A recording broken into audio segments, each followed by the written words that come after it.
ठाकुर जी की शरण लेने वाला वो व्यक्ति दुखी नहीं होता, ऐसा नहीं है, उसके जीवन में भी दुख आता है। तो फिर भगवान की शरण ग्रहण क्यों करें? बोले ठाकुर जी की शरण ग्रहण करने से दुख नहीं आता, ठाकुर जी की शरण ग्रहण करने से दुख का अनुभव नहीं होता। दुख तो आएगा लेकिन उसका अनुभव नहीं होगा। उसका इतना पता, एक हमारे ब्रज के एक रसिक थे, उनका नाम था श्री कुम्मन दास। क्या नाम था? कुम्मन दास। कुम्मन दास जी के सगे पुत्र पधार गए। जैसे ही पधारे महाराज, तो किसी ने जाकर के कुम्मन दास जी से कहा, हे कुम्मन दास जी, आपके पुत्र का निधन हो गया। तो कुम्मन दास जी जैसे ही सुना मेरे पुत्र का निधन हो गया, मूर्छित होकर गिर गए। तो लोगों में बात होने लगी, बोले ये अपने आप को बहुत बड़ा भक्त मानते हैं, लेकिन देखो कितनी सांसारिक स्थिति इनके हृदय में। पुत्र के मरने की बात सुनकर के सांसारी व्यक्ति रोता है, लेकिन ये तो इतने सांसारी थे कि मूर्छित ही हो गए और अपने आप को भक्त बताते हैं।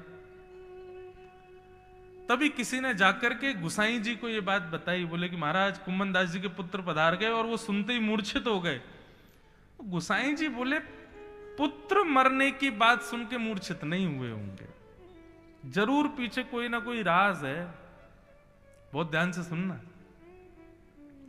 तो गुसाई जी गए और गुसाई जी ने जाकर के कुम्मन दास जी को देखा, कुम्मन दास जी मूर्छित पड़े थे।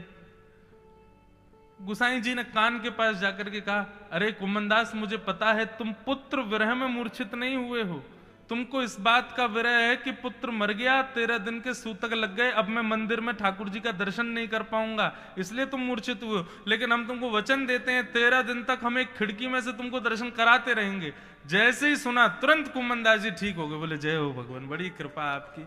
मैं तो यही सोच सोच के परेशान हो गया, 13 दिन तक मंदिर कैसे जाऊंगा। कहने का मतलब क्या है?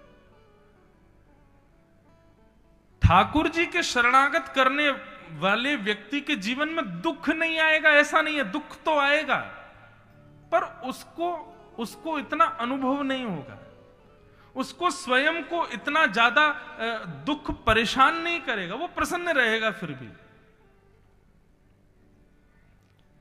मीराबाई के जीवन में कितना कष्ट आया, सूरदास के जीवन में कितना कष्ट आया।